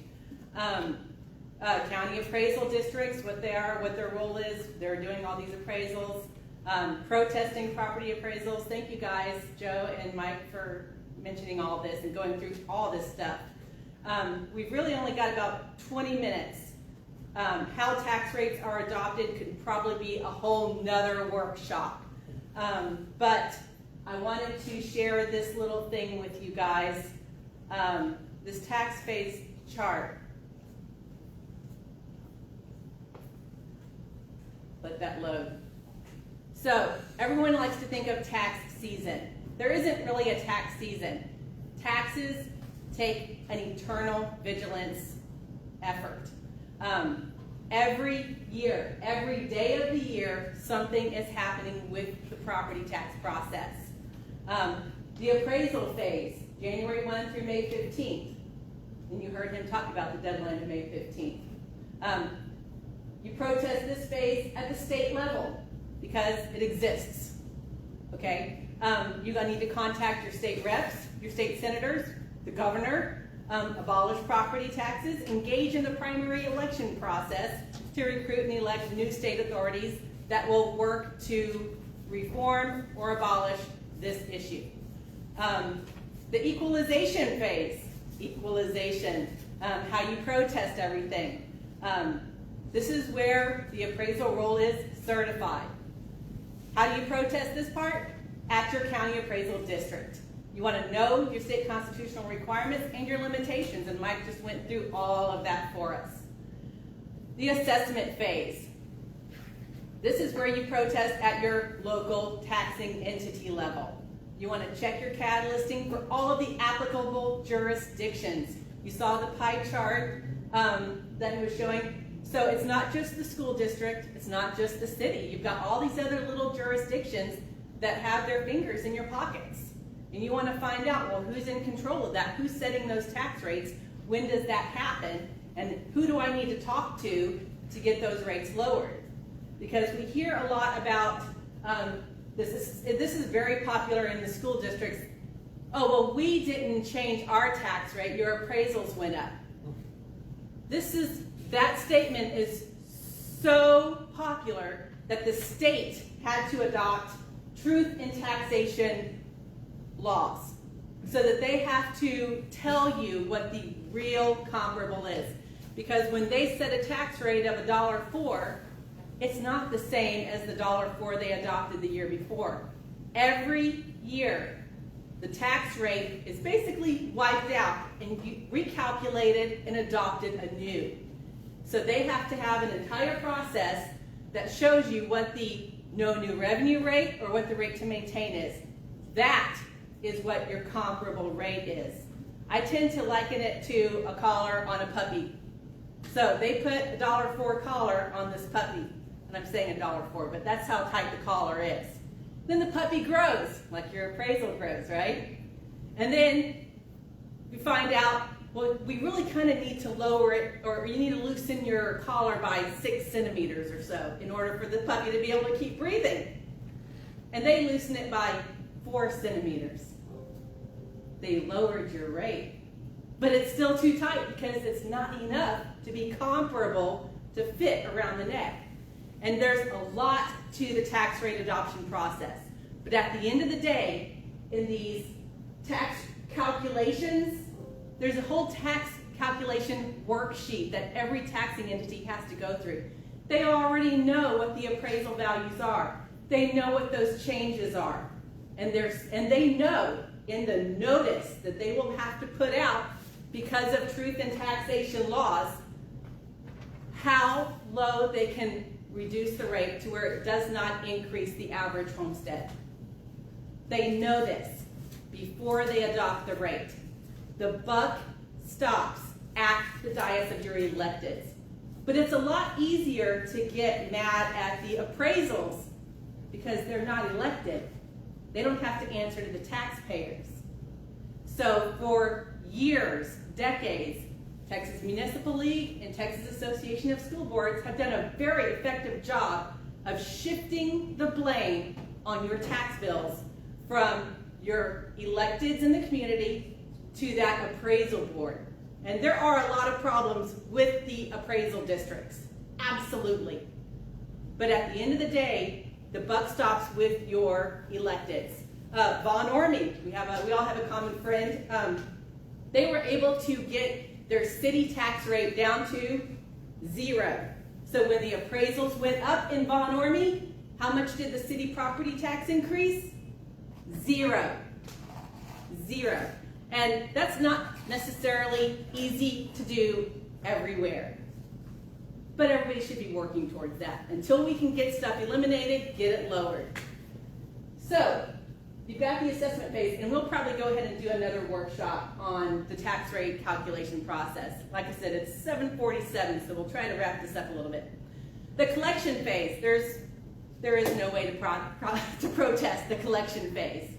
You've probably heard the phrase of you can use the soapbox, you can use the jury box, you can use the ballot box, and you can use the ammo box to defend your liberties. There is no protesting of the collection phase at the ballot box, jury box, or soapbox. So you don't have a choice at that point. You pay up or you get dragged out. Not to put too fine of a point on it, but that is what enforcement of the collection of property taxes is. And right now, which phase are we in? We're still in this appraisal phase.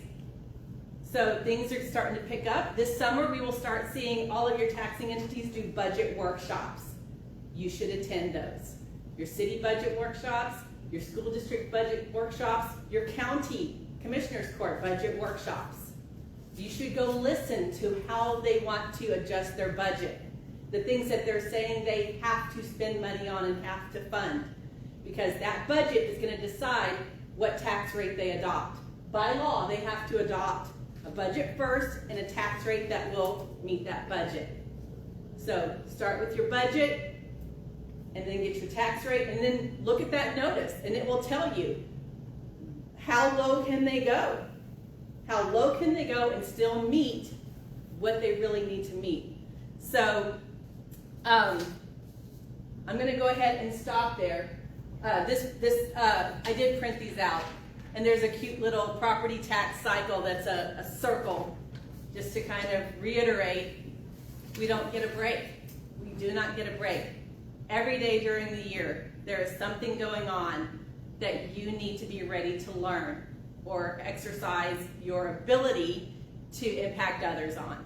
And sometimes that's just a matter of talking with all the people who have, all those exemptions and saying, hey, I know that this isn't necessarily something that you need to do for your pocketbook, but would you consider protesting your taxes? We'll help you do that, because that will help the community as a whole. City of Whitney, I'm gonna double check this. Let me see. City of Whitney.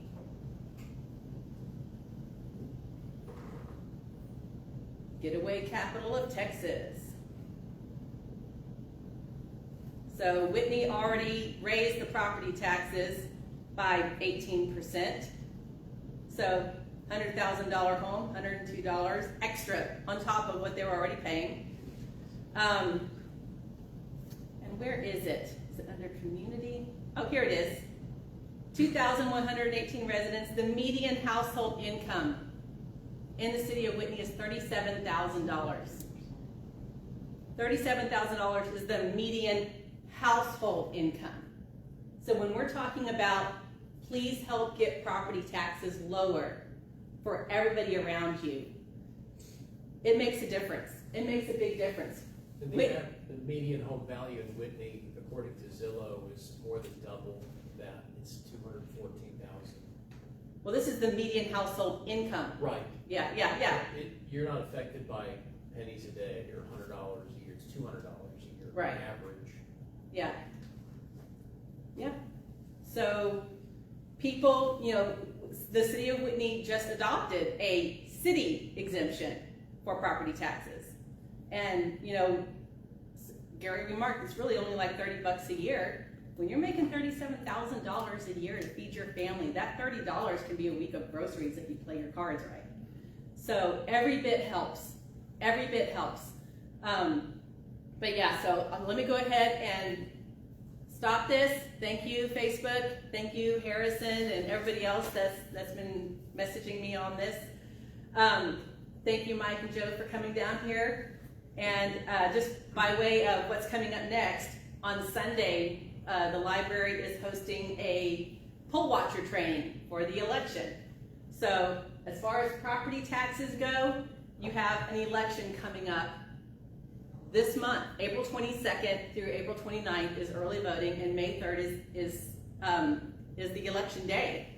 And the people you elect will be determining the budget and the tax rate that moves everybody forward. So research your candidates on that, and and this is everywhere. So check Blum, check Aquila, check all your other cities.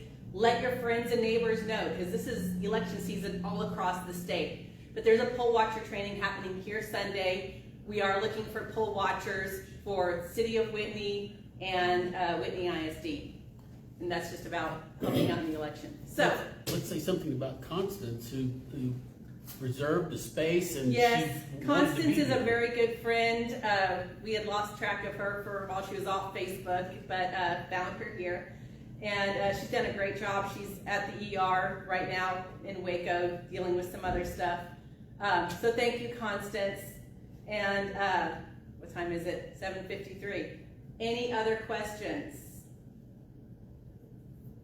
Okay, I'm going to go ahead and stop that. Thanks, guys. Thank you.